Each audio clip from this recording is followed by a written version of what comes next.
بنگلہ دیش کے عام انتخابات میں پولنگ کا وقت ختم، ووٹوں کی گنتی جاری۔ 299 نشستوں پر 2000 سے زائد امیدوار، 12 کروڑ سے زائد ووٹرز نے حق رائے دہی استعمال کیا۔ بنگلہ دیش نیشنلسٹ پارٹی اور جماعت اسلامی کے درمیان سخت مقابلہ۔ سابق وزیر اعظم خالدہ ضیاء کے بیٹے طارق رحمان BNP کی جانب سے وزارت عظمیٰ کے امیدوار۔ جماعت اسلامی کے شفیق الرحمان بھی وزارت عظمیٰ کے مضبوط امیدوار ہیں۔ حکومت بنانے کے لیے 300 میں سے 151 نشستوں پر اکثریت حاصل کرنا لازم ہے۔ پارلیمنٹ میں 50 نشستیں خواتین کے لیے مخصوص ہیں۔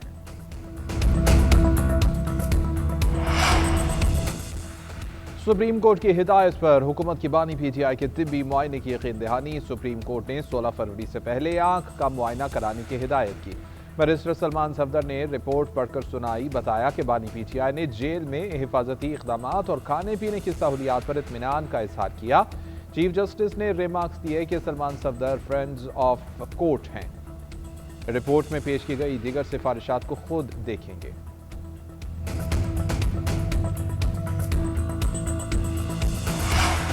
تیس مہینے کے بعد آج کے حکم پر سپریم کورٹ کے مشکور ہیں۔ یہ حکم بہت ہی کم ہے اور بہت تاخیر سے آیا ہے۔ سپریم کورٹ کو وکلاء اہل خانہ اور رہنماؤں سے ملاقاتوں، بچوں سے بات کرانے پر جامع حکم دینا چاہیے تھا۔ ٹی وی، اخبارات، کتابوں، ذاتی معالج سے طبی معائنے اور رہائشی سہولیات پر بھی جامع حکم کے منتظر تھے۔ چیئرمین PTI بیرسٹر گوہر کا سپریم کورٹ میں سماعت پر رد عمل، کہتے ہیں کہ عدالت کو حکم کے نفاذ کے لیے حکومت اور جیل انتظامیہ سے باقاعدہ یقین دہانی بھی لینی چاہیے۔ ایسا نہ ہو کہ ماضی میں پیش آنے والی مشکلات دوبارہ آ جائیں۔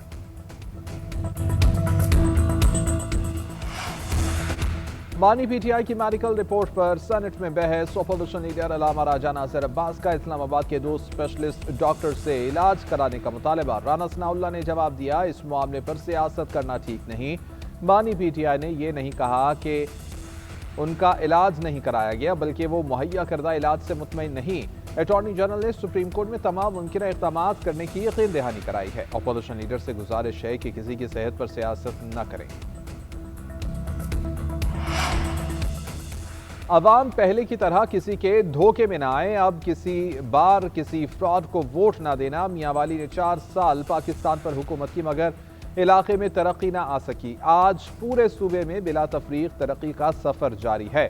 وزیر اعلیٰ پنجاب مریم نواز کا میاں والی میں اجتماعی خطاب، کہتے ہیں نون لیگ صرف لاہور میں ترقیاتی کام کرتی ہے۔ جو گرین بس لاہور میں چل رہی ہے وہی میاں والی میں بھی چل رہی ہے۔ میرے دل میں کسی کے لیے کوئی تفریق نہیں، میں دعوے نہیں، کام کر کے دکھاتی ہوں۔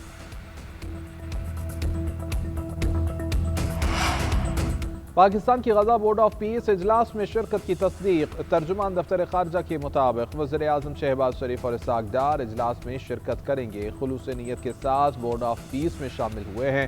ترجمان دفتر خارجہ کی نیوز بریفنگ۔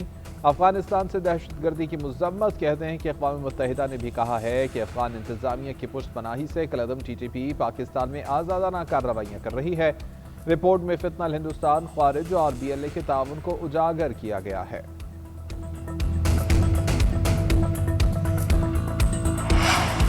پاکستان اور امریکہ کا انسداد دہشت گردی اور داخلی سیکیورٹی چیلنجز سے مل کر نمٹنے کا عزم۔ وفاقی وزیر داخلہ سے امریکی محکمہ خارجہ کے معاون وزیر برائے جنوبی ایشیا کی ملاقات۔ جان مارک سے ملاقات میں وزیر مملکت برائے داخلہ طلال چودھری کی بھی شرکت۔ امریکی وزیر کی اسلام آباد اور کوئٹہ کے حالیہ دہشت گرد حملوں کی مذمت۔ محسن نقوی نے کہا کہ دہشت گردی کے خلاف جنگ میں عالمی تعاون ناگزیر ہے۔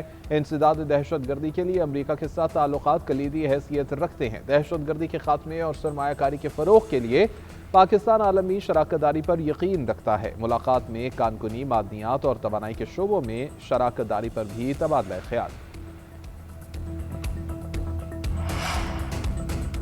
نیٹ میٹرنگ ریگولیشنز کا نفاذ روک دیا گیا ہے۔ وزیر اعظم نے ہدایت کی ہے کہ معاملے پر نظر ثانی کی جائے۔ سوشل میڈیا پر اس حوالے سے واویلا بے بنیاد ہے۔ حقائق یہ ہیں کہ سولر کا حجم 20 سے 22 ہزار میگا واٹ کا ہے۔ 22 ہزار میگا واٹ میں سے 6 ہزار megawatt net metering system پر ہیں۔ ان ریگولیشنز کا اثر صرف 6 ہزار میگا واٹ پر ہوگا۔ غریب لوگوں کے اوپر ان ریگولیشنز کا کوئی اثر نہیں ہوگا۔ وفاقی وزیر توانائی اویس لغاری کا قومی اسمبلی میں پالیسی بیان، کہتے ہیں صارفین کے حقوق کا تحفظ نیپرا کی ذمہ داری ہے۔ حکومتی اقدامات سے بجلی کے شعبے میں بہتری آ رہی ہے۔ دہشت گرد شیعہ یا سنی اور نہ ہی مسلمان، یہ خارجی ہیں جو فتنہ پھیلانے کی کوشش کرتے ہیں۔ دہشت گرد افغانستان سے آ رہے ہیں، ہم نے ان کا ساتھ دیا مگر انہوں نے ہندوستان کا ہاتھ پکڑا۔ علامہ طاہر اشرفی کا کہنا ہے کہ جب لوگ سجدے میں تھے تب دہشت گردی کی گئی۔ ان دہشت گردوں کا تو اپنا عقیدہ بھی نہیں پتا، ان کے سہولت کار اندر سے ہی ہیں۔ سوشل میڈیا پر جو پروپیگنڈا ہوتا ہے اس کے کچھ اکاؤنٹ اندرون ملک اور زیادہ تر بیرون ملک سے کنٹرول ہو رہے ہیں۔ کل جمعہ کے خطبے میں ہم اتحاد کا پیغام دیں گے، دہشت گردی کا مل کر مقابلہ کریں گے۔ اور ورلڈ کپ ٹی 20 کا 16واں میچ میزبان سری لنکا کے نام، عمان کو 105 رنز کے بڑے مارجن سے شکست۔ سری لنکن ٹیم نے پہلے کھیلتے ہوئے میگا ایونٹ میں اب تک کا سب سے بڑا ٹوٹل سکور بورڈ پر سجایا۔ 225 رنز کے مجموعے میں 3 نصف سینچریاں شامل تھیں۔ ہدف کے تعاقب میں عمانی ٹیم کے 9 کھلاڑی ڈبل فگرز میں داخل نہ ہو پائے، 120 رنز ہی بنا پائی۔ پون رتنائی کے 60 رنز بنانے پر پلیئر آف دی میچ قرار پائے۔